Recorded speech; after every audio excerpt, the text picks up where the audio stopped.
not a hat man. You're a hat man. I'm a hat guy. You're a hat man. Welcome to the Sports Wrap. George, Ringer. Look what Santa Claus brought me. Yes, there you are. The spiders. I should be in very good with the Ulrichs. You should, yeah. This is kind of the Wyatt Ulrich show a little bit. Well, yeah. Let's follow him. Might as well start right there. We might as well. 3-game sweep for the Spiders last weekend over at Thorson University. Wyatt went 4 for 15. Well, you know, that's still 333. Had one game where he went 0 for 5. But he had a couple hits in the other games. He's going to be in St. Louis this weekend. Okay. So should we just jump? You want to jump in the car after we get done taping the show? You know, we'll just bring the camera to Darcy's and we'll just haul butt for St. Louis. I made that drive, but then the thing of it is that, you know, we get on there, I'm not sure they'd let us in. St. Louis, they probably would. So anyway, that's our update on Mr. Ulrich, and I appreciate. I went on the website and looked, saw the way they had their website mounted up, and I thought, you know, let's just see what kind of gear they have. And there were the Spider hats and the Spider gear, but I think it's a very fine university. I think, you know, I'm glad he's finishing up his career up down there. Where should we start? Let's start with the fact that today is Jackie Robinson Day, when everybody wears 42. That's when we're all the same, and these days we could use little Jackie Robinson. And you got to remember this day he broke the color barrier, and then 2 years later there were 4. A couple years later there were 8, and all of a sudden they changed the game and changed the world. And it's just like, you know, thank you, Jackie. You did us all proud, and Grant Strickey too. Yeah. This is you had to have more than a few, but he broke in with the Brooklyn Dodgers and changed everything. Yeah, the movie was on the other night. Movie. Someplace in flipping through the channels, and of course that requires me stopping flipping the channels, because that means I've got to watch that movie. You've got to pay attention to what's going on. It's kind of like Moneyball. Yes. Anytime it's on, it's kind of like, okay, we're all done. Let's, you know, it really doesn't matter what sports are on. I hate to say that, but I'm going to watch the movie, and I enjoy it very much. It's a great story. I do. And Jackie Robinson's story is about as good as it gets. And when you think about all the rest of the guys, I met a World War II veteran. I spent time with him, actually knew him, and I says, all the things that you did with the war and everything else, what stands out to you about your career? And he said, the summer leagues, and I got the hit against Satchel Paige. And I says, what did you do? He says, I ground it out. Everybody ground it out. And he says, but there was the thrill of his life, because everybody, this would have been the late 30s, everybody knew about Satchel Paige. He was a star, and this was a highlight of his whole career. His name was Charlie Shuffle, and he's in the Hall of Fame at Oklahoma State, but a fine man, but he kept everything in the proper perspective, even for 1937, 38. So that's my yeah, and as long as we talk about that, the Twins played this afternoon, had a noon game. This is Thursday as we record this, and they get a walk-off win. Max Kepler, who had been 0 for his last, I believe, 13, struggling, comes through with a little flare, Texas leaguer out into short center to score Luis Ariz, who had only 4 hits in the. No, hey, the kid's hot and playing well. Fun to watch. Fun to watch. Always good at bats. And the Twins came back, broke their 5-game losing streak, broke the Boston 9-game losing streak, and of course, I don't know how many of our viewers know about Alex Verdugo, but Alex Verdugo was with the Dodgers, got traded over in the. Come on, how could I forget? Anyway, he plays for the Dodgers now, and blah, blah, blah. He was with the Red Sox. Anyway, Verdugo plays for the Red Sox now, and of course, he's related to the Potters here in town, and Verdugo had a big game. That's right. Big game on Wednesday. Sliding catch to finish off the Twins in the 3-2 game. had some big hits. On Thursday, had a 3-run double Yes, in the inning today to tie the game at 3 before the Twins won it 4-3. Oh, he was just swinging a big bat, and he has been. You know, Boston started out the season and lost 3 straight. And Joe Scarborough said, well, they're going to come back and win 159 straight. And I thought, you know, I told him I want to write him a note and say, nice going, Joe. I don't mind them doing it, but they got to do it in the back of the Twins because the Twins, I mean, they lost in every way conceivable. Yeah, extra innings. And Our 2 best pitchers. Kind of, the doubleheader where Maheda and Barrios both lose in 7-inning games that you would think that they could pitch maybe a complete game. So it was frustrating. Twins losing in extra innings, losing in 7 innings, and kind of their mode has been get a lead, lose the lead late, and then lose the game later. Yeah. And fortunately today, they were ahead 3-0, got tied at 3, and they broke that. And now they head off to California IA to take on the Angels. I do have a question for you, though. How long are they going to hang on to Miguel? Well, Miguel went yard today. Did he? He did. And if you listen to the TV announcers, as I was doing at lunch today, they were talking about the fact that even though he struck out, and I don't know if he struck out today, which might have broke the streak, but they were talking about the fact that he has had good at-bats. He's been getting some walks, lots of strikeouts still. On pace to strike out 160 times, but you know, if he would hit 35 home runs and strike out 160 times, I think the Twins would be okay. Oh yes, I would too. There's nothing the matter with 35 homes. So, no. It's in the papers now, and people are starting to wonder because, of course, what's happening, of course, is starting to get first base covered, and you know, and everybody seems to be hitting real well, and you know. I honestly don't think they give up on Miguel for a while yet. It's early in the season. I don't want to, you know, we don't want to throw the baby out with the bathwater, as they say. It's a long season. Miguel has always started slow. He has. That's true. So let's.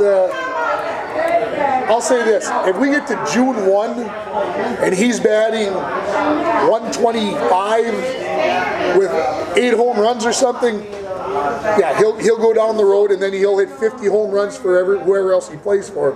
But having said that, Miguel's got lots of time. I don't want him to get relaxed. Well, I'd like to see him relax at the plate because I think he's starting to press. Yes, I think he is too.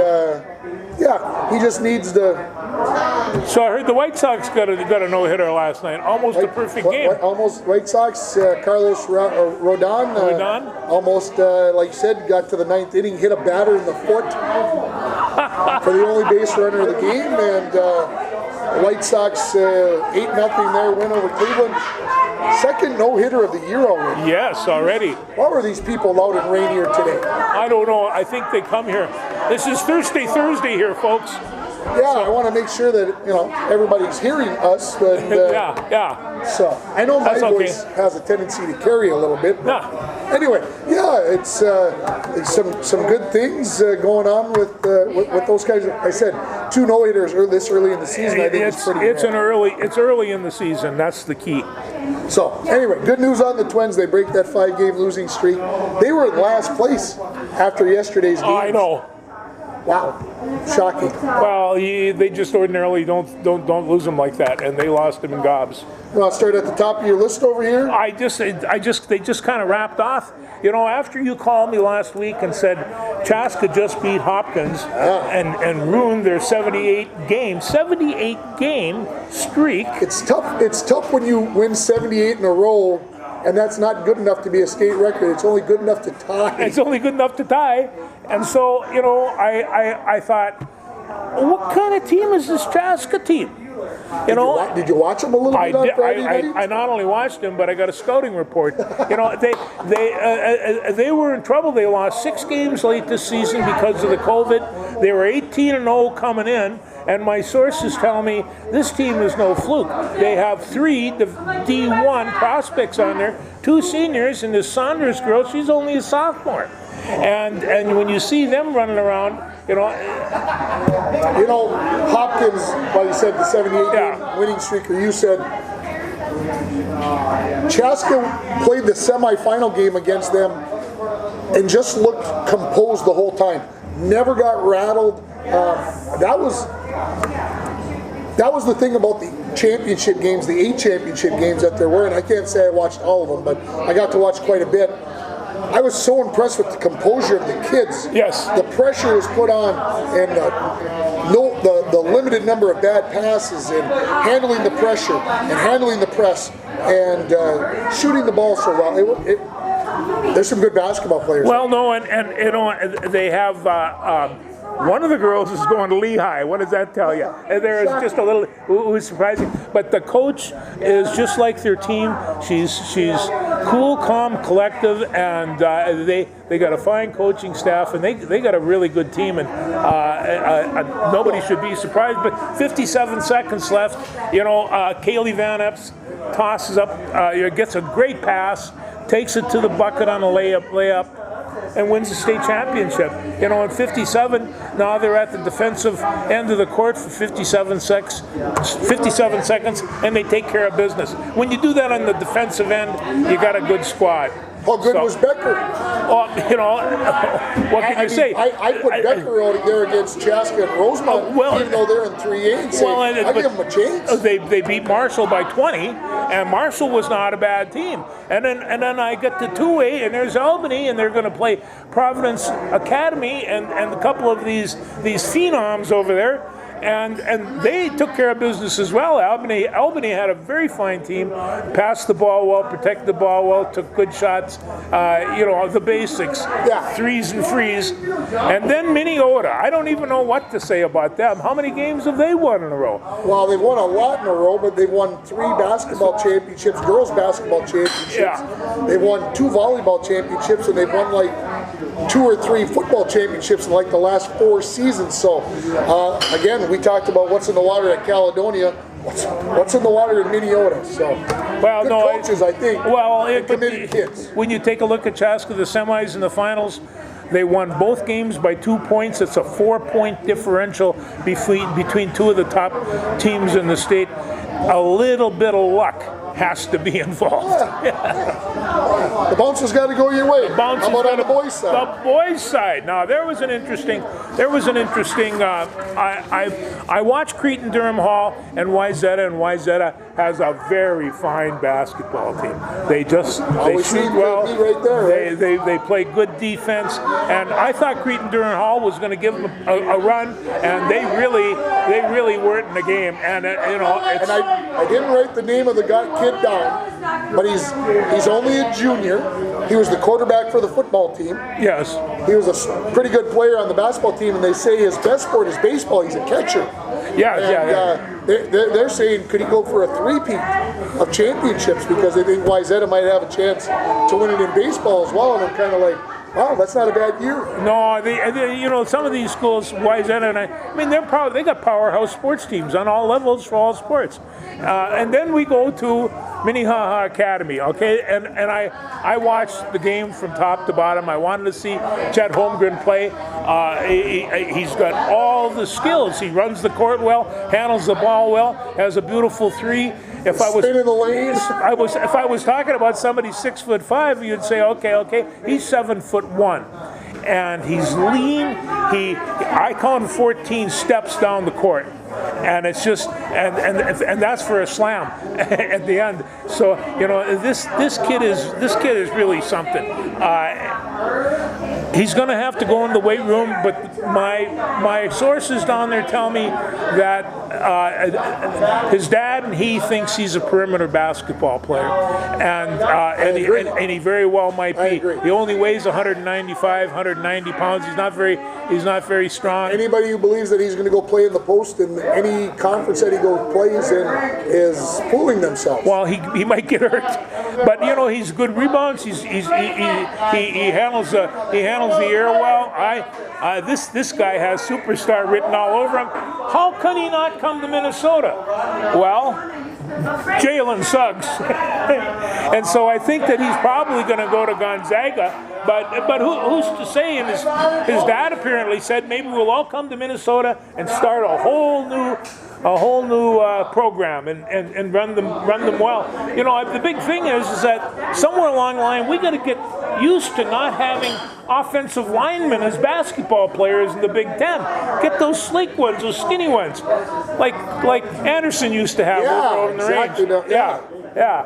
Anyway, Minnehaha's coach Lance Johnson, 15-2 and 4 straight titles. That's not bad. It's good recruiting, everybody. It is good recruiting, and so that's when we get to the point where, and I'm talking about this with a number of people as well. Sports academies. We have music academies. We have art academies. We have acting academies. We have all kinds of academies, and we have sports academies, and that's why you send your kid to sports academy to be an athlete. You know. Absolutely. Did you go to a sports academy? No. I could have if I didn't have to work, but yeah, we had no sports. I can't even talk about what we did. It wasn't good. Anyway, Chet Holmgren, he is a 2021 Minnesota Mr. Basketball, and this is the second Mr. Basketball for Minnehaha Academy in a row. The only time that happened once before, as I say in my notes, Joe Coleman and Sienna Chambers did it for Hopkins back in 2011, 2012. I don't know if I can remember those names being Mr. Basketballs, but I don't know if I'll ever forget Jalen Suggs and Chet Holmgren, because I think they're going to be around for a while. Well, they are. But what a high school basketball team. That's why you get to have 4 straight titles. Yeah, absolutely. Yeah, super. Waseca Caledonia was good basketball, AA. Yes, it was. And there you got Caledonia without their best player in Eli King, and they still are only 2 points short of a state championship. The 2A and the 1A I thought were the best basketball games of the night. They were close and they were tight. And Hancock, you know, they were a 1 point difference team, and and you took a look at those small town country schools just beating the heck out of each other. That was really fun to watch. And Waseca, Caledonia, they've been on strong for a long time too. This is the best we got. They only lost a couple of games between them. But I watched more high school basketball last week than I had in a long time, and it's because of the computer and KSTP, Prep 45. Stuff. Yeah, it was. They did a good fantastic job covering the games. They did. I know the Twitterverse has their opinions about this, that, and the other thing, but hey, it's high school basketball. That's what it's all about. Well, that's right. I see you got Gabe Kelcher written on your piece of paper. Gabe Kelcher, my favorite Gopher last year. He's going to Iowa State. It could have been worse. He could have gone to Iowa. And then here's what puzzles me about it. He graduates from De La Salle. They bring in a De La Salle guy. They bring in a De La Salle assistant coach and Dave Thorson, and he leaves. I don't get it. I don't get it either, but it pains me to see him go. That's for sure. He was in the top 5 or 6 defensive players in the Big Ten, and he'd give you whatever he had left. But I wish him well. And then my friend Liam Robbins heading to Vanderbilt, the Vandy, the Commodores, the Commies. He's been to more schools. Well, I shouldn't say that. I flunked out of more schools than he went to, but but he's been to a lot of schools. On the NCAA approved.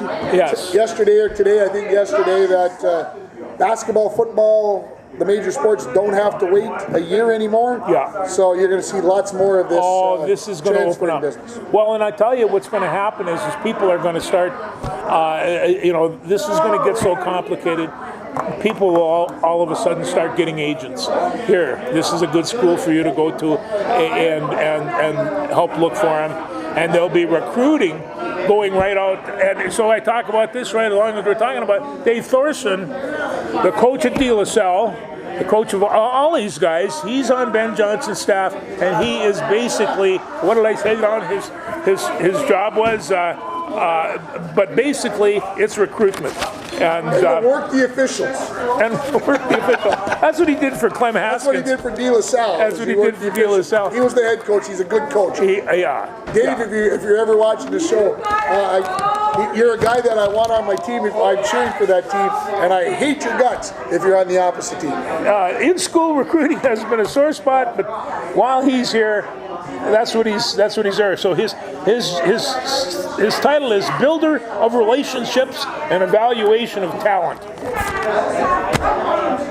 You got to have that. You got to have it. Hey, how would you like to have your old coach on your coaching staff? That'd be interesting. Yeah, that really would. Would you like to have Butch Thorson as your assistant coach? No. It's like Larson and Mulaski, those guys. You're lucky to talk to them. You had to have permission. Yeah, for sure. No, that's not true. I got nothing but good things to say about my coaches. Mostly Butch Larson. Anyway, Julian Edelman left. Apparently, 2 injured, 2 beat up. Not surprising. No. But yeah. See, so I got this scenario. Where you've got a scenario. Boy, I can't wait. He's got some friends playing down there in Tampa Bay. They wouldn't do that, would they? Well, I don't think so. They got all those young receivers on there. I'm not sure. But I'll tell you, if there was a time that if you had a receiver that you wanted to count on to catch the ball or make the block or just, again, give you everything he's got, Julian Edelman would be the one. And I was so glad that he won the pickup that year at the Super Bowl instead of Brady. Anyway. The NHL got done with their trade, and the Wild, and you know why? No reason to. They got a good team. And they were talking about that. Could they have gone for a big second? No, they have balance here right now. Everybody seems to be producing, and they're not going to miss it. Only 3 NHL teams didn't draft or didn't trade, and so I think that puts the Wild in a pretty good place. Yeah, the Wild have got 2 first-round picks. I think a lot of teams are looking at. Minnesota was going to trade one of those away possibly to try to get over the hump. But the power play has looked real good over the last week. 50% of the time. That's way above average. Well, and everybody's healthy. Well, they lost 9-1. That was bad. Night at St. Louis. Yeah, that was bad. Scary stuff. Lose 3-2, tough in overtime to St. Louis. Then, of course, the incident in the cities cancels Monday's game. Yeah. And they get some time to practice. Yeah, I don't think that hurt that team at all. Got a little rest, and then they came out and blitzed Arizona, which looked pretty good yesterday. And good stuff. Yeah, I think so too. It's fun to get excited about hockey. Well, let's stay with hockey, because we got to talk about the Frozen Four, unfortunately. We do have to talk about the Frozen Four. Tough one for the Bulldogs? Well, they give you such a swing. They broke out in the lead, and they commanded control the first 2 periods, give it up the 3rd period, and then the overtime, they decided that they were tired and wanted to go home because Massachusetts just hammered them. And it's just, I think it was 10-1 with the shots. It was only a matter of time. I talked to Uncle Paul in the 3rd period. Yeah. And I said this: where are the Cates brothers? They've hardly said their names. They hardly seem like they were in the game. And I'm not condemning 2 kids, but Swaney had some shots on goal, but they just, I don't know if they were sick, tired, looking past, I don't know, but yeah, the Bulldogs absolutely got blitzed in the overtime, looked exhausted, were trying to hang on and just didn't, and give Massachusetts credit, because then they absolutely came out and kicked the living snot out of St. Cloud, 5-0, and I was just kind of like, that shocked me. Well, it did. It shocked me too, and in fact, if you would have taken a look at the Final Four, and I know UMass was a good team, and my buddy out in Boston's telling me they hate UMass. They're BC people, but I knew that they were probably a good team, but I would have picked them as number 4 on that bunch. Yeah, and they'll say that 3 Minnesota teams made the Frozen Four and nobody came home with the title is a tough pill to swallow. That is. I agree. Tough. On the other hand, let's keep it up because I'll tell you, a lot of these teams are going to be returning a lot of people, and I'm really kind of looking forward to seeing just what Bemidji can do to come back and do that. I never expected that they would make it as far as they did. In the same way with Mankato and St. Cloud, because they've got good solid programs and they work real hard. They have talented people. You can't have a hot goaltender every night, I guess. You can't, huh? No, I guess not. That way? No. Cam Talbot, he's been hot. Cam Talbot has been hot, Yeah. and you're right. The Wild have gotten healthy, and getting back to that, you're right. Hopefully they can make a run here. Hey, even if you stay in 3rd place, it's okay. Just make the playoffs. Yes, that's all you got to do. You don't have to be the number 1 seed. Where do you want to go to next? Let's see what else we got. Minnesota Lynx. The Lynx. They open up May 14th at home against Phoenix. Who are they going to draft tonight? Is the I question. don't know. They only got 1 pick. But they need some help. They'll be all right. Yeah. They're looking for somebody. I would not be surprised to see Cheryl Reeve possibly trade that pick, try to pick up another pick somewhere along the way, but we'll see what happens. It'll be good stuff. Either way, good stuff. Lots of trust in Cheryl Reeve, and of course they got bought this week, maybe, possibly. The Lynx and the Timberwolves got bought. Yeah. It's like Aunt Edwards said, "Who is this A-Rod guy anyway?" Who is A-Rod? Who is A-Rod? See, these kids are young. A-Rod's old. And it's just, they would have been better off knowing who Jennifer Lopez was. There you go. Yeah. Very possible. Yeah. The Timberwolves are going to get sold for about $1.5 billion, which is a staggering number. There is a contract that says they're not going to be able to move them. And if you read the Star Tribune today, Glenn Taylor said the NBA does not want to leave Minnesota. No. The NBA does not want to take a team from here and move it to Seattle. They want to get a fresh organization in Seattle. So he was trying to put all the bad thoughts to bed. But of course, Minnesota fans have been down this road with the North Stars when Norm Green, that pot licker, came in and said, "Oh, we'll keep him here. We're not going to move him. I'm not going to move him." I even shook Norm Green's hand in the concourse before a game. And if I would have known what he was going to do about 18 months later, I'd have kicked him somewhere. And Well, Patrick Russi is saying, here we have A-Rod. What does A-Rod do? A-Rod's a star. And he's going to bring a certain amount of sparkle to the Timberwolves, something which they probably need. And so we have to take the good and the bad with A-Rod. And it's just, I don't know if Russi's a purist or not. I'm not that much of a purist, although I don't think he'll go in the Hall of Fame, and it's really too bad because he was a mighty fine baseball player. He didn't have to do what he did. He didn't have to do what he did, and and so what Russi's arguing, would he do that to us again? And we're saying, maybe we got to take a chance. I firmly believe that if you and I are sitting here in 6 years, we will not be talking about the Minnesota Timberwolves or the Minnesota Lynx. Within 5 years, they will be gone. That's my prediction. That's what I feel is what's going to happen. I'm kind of amazed you think we're going to do 250 more shows. Wolves had a horrible week.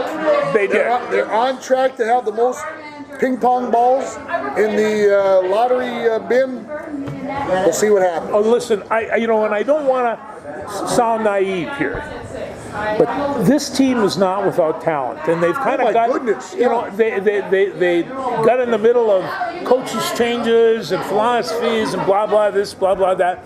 But I watched some of these kids play the other night. They're good. They run well. They shoot well. If they'll learn some defense, I was going to say if they could only defend. If they could only defend a little bit. But, professional basketball players are really amazing athletes. For their size, what they can do, running and jumping, just complete natural athletes, just mind-boggling. 14 and 42.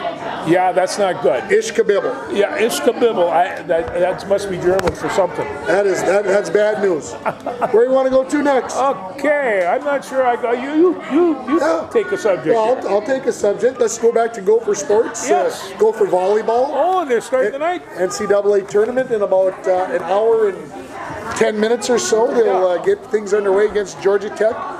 I took a little peek at Georgia Tech on ESPN3 last night. Gophers should win. Should take care of business as the number 3 overall seed. Yes, they should take care of business. So it'll be fun to watch a little volleyball tonight and see what happens. And if they win, they'll advance to the Sweet 16, which plays Sunday, Monday. And then I think Thursday, Friday next week. So hopefully when we tape this show next week, we're still talking about Gopher volleyball, because that would mean that they made the Final Four. Well, as long as we're in Gopher Sports, the football team announced they're going to have their spring game on the 1st of May. And you get a free ticket. All you got to do is, I think they're putting out 10,000 tickets. And but the 1st of May is, they're going to have That's a Saturday. You know, and I have to say this about Gopher football. I know they kind of fell apart last year for a number of reasons, but on paper, they're not bad. And it's just, if they can piece those humongous tackles back in their lineup, that'll help. That would really help. So I'm looking forward to seeing them. So, yeah, Gopher softball, beautiful weekend in Chicago. The weather wasn't beautiful, but the result was beautiful as the Gophers won 4 times in 4 chances against the number 1 team in the Big Ten, and have moved themselves into a very nice position, ranked 24th in the nation now, and man, they hit a lot of home runs. They do. 8 home runs in 4 games down there, and so Nebraska this weekend, let's hope they can keep adding to that win total and take care of, keep climbing and find themselves a good spot into the NCAA tournament. Gopher baseball, on the other hand. That's not good. Dick Siebert is rolling around in his grave. I could tell a Dick Siebert story, but I won't. Gopher has had a long line of successful baseball teams, and we kind of forget about that. But I remember one spring going down, and we watched Ricky Upchurch win the 100-yard dash in the Big Ten. We watched the Gophers beat Michigan State for the Big Ten championship, and that afternoon we went and watched the same Ricky Upchurch play in the spring football game over at Memorial. That was a fun time to be a student at the U, I'll tell you. Absolutely. You had Saturdays covered. Good times, no doubt about it. Lots of sports to watch there, but Gopher baseball is still in last place in the Big Ten, and unless they make a big surge here, I don't know if we'll be talking about Gopher baseball much anymore. No, I don't think they will be either. Rainy River baseball this weekend. How did that go? 2-2 against Mesabi. Not too shabby. Maybe the 2 big things that have interest. In Game 3, the first game on Sunday, they were behind 10-1 after the first inning and won 19-14. Oh! So came back, had their own. They had a 9-run inning and came back. They've got a young lad. I didn't write his name down, shame on me, but I believe it's Michael John Gonzalez, one of those. Anyway, Gonzalez, through 15 games, he's only batting .481. Oh my Lord. 481. Yeah. So they play at home this Saturday afternoon. It's supposed to be a pretty nice day on Saturday. No rain. Take a trip over to Sheila Field. Take a see what they're doing. They're going to be playing Itasca this weekend, and Itasca is always a big rivalry game, and see what happens. Well, that's right. Well, wish them luck. They've always done well. Yes, they have. By the end of the year, they've done well. Curling, World Men's Curling. Yes, what's going on there? Well, they're all done now. Yeah. And the United States sat 3rd after the round robin. Canada was 4th.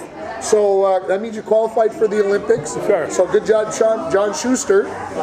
So Friday night, Canada played in the quarterfinals, lost. The United States was supposed to play Saturday morning, and all of a sudden they got a COVID outbreak. Oh boy. 4 positives. After all this said and done, one of them supposedly on the American team, later finds out that it's a false positive. Matter of fact, all 4 were false positives. So everybody had to wear masks. And of course, the kid from the United States basically said afterwards, it really took us kind of out of our rhythm, and we were very worried that that number 3, Chris Price, who's from Minnesota as well, was going to possibly be really sick, and are you spreading the disease? Anyway, they end up losing.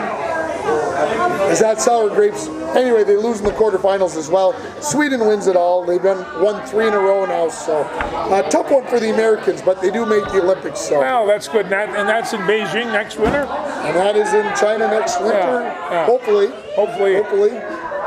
Keep our fingers crossed. We've got a hopefully on that. Wow, yeah, and the Summer Olympics are 100 days away, and so they'll be, and Sue says, well, when can I watch gymnastics? So now the mats are used for other things, so they're going to cancel that gymnastics thing and just have wrestling first. Just have wrestling. She didn't believe that. No. Yeah, we're only just 3+ months away, and yeah, will be busy time. It will be. Lots of non-sleeping for 2 weeks. Well, because it'll be at weird times of the day. Well, that's right, and if there's a good wrestling match at 4 o'clock in the morning, I have no problem with that.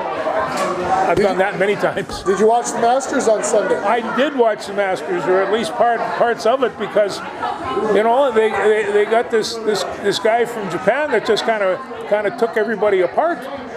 When Hideki Matsuyama went up by 6 strokes and was 5 strokes ahead, I believe, after 13, I almost did this. I almost sent it away. Well, unfortunately, that would have been a huge mistake. It would have been, yeah. As second place guy who I had in the fight, Xander Scheifele, on my board, and Xander goes and birdies 4 holes in a row. Hadn't had a birdie all day. Heading to 15, he's down by 2 shots.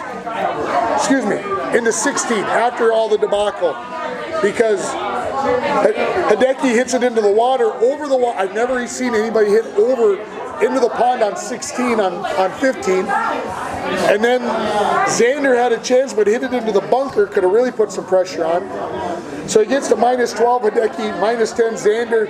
You're headed to the 16th. You're going, just put it in the middle of the green, baby. Yeah. Good things are going to happen. You can put some pressure on down the stretch. And Xander puts it into the water. Tournament basically over. You know what? It's amazing though about these guys. They get themselves in traps or in the water's edge or something, or tucked in trees, and they pull out these incredible shots. You know, I said, well, "Did you practice that one? Really?" You know, it's but they are such incredible athletes with those sticks, and you know, it's crazy stuff. Yeah, they make it look so easy, and boy, it's so not. Have you ever heard of Will Zalatoris before the Masters started? No, I had. Well, neither had I, but yeah. He took 2nd place overall. I know. Only 1 shot out of the lead. And well, when I took a look at the lineup and where everybody came from for the Masters, I didn't recognize 2/3 of the names because they were from all over the world, and you know, and so you know, Thirsty Thursday here gets a little loud. It's staying loud. Yeah. They are a rowdy bunch. They are a rowdy bunch. What else you got on your list? I've only got one thing left. What do you got? I got happy birthday to Lefty Curran. Lefty's birthday. Lefty was 77 yesterday. No. Can you believe it? And he was a boyhood hero. I said that to Dwayne Johnson one time, and he says, "You're not that young."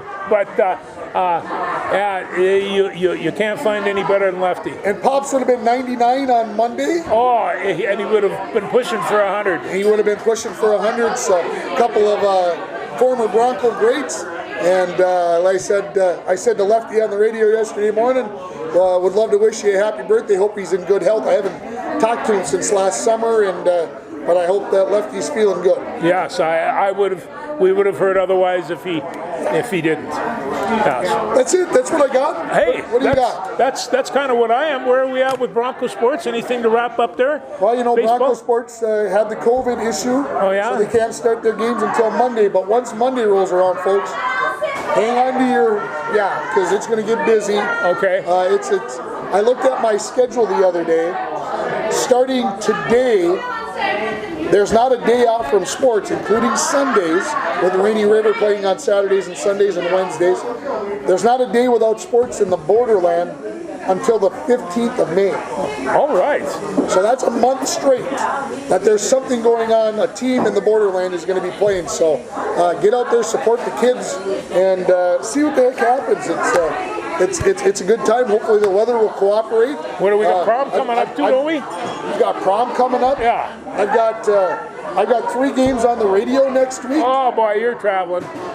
So we'll have that going on, and I should mention that the speech team is going to be in sections on Friday. So good luck to those 6 kids as they compete for a chance to go to state. What an awesome thing that would be if one of those kids got a chance to go to state. So good luck to the speech kids. Okay, well, what do you got coming up to watch this weekend? Oh, heavens. Like I said, volleyball. Volleyball? The Twins. Twins? You know, nothing too special other than the volleyball. That's kind of the big thing. So. Did you hear about one of my defensive lineman heroes, Aaron Donald?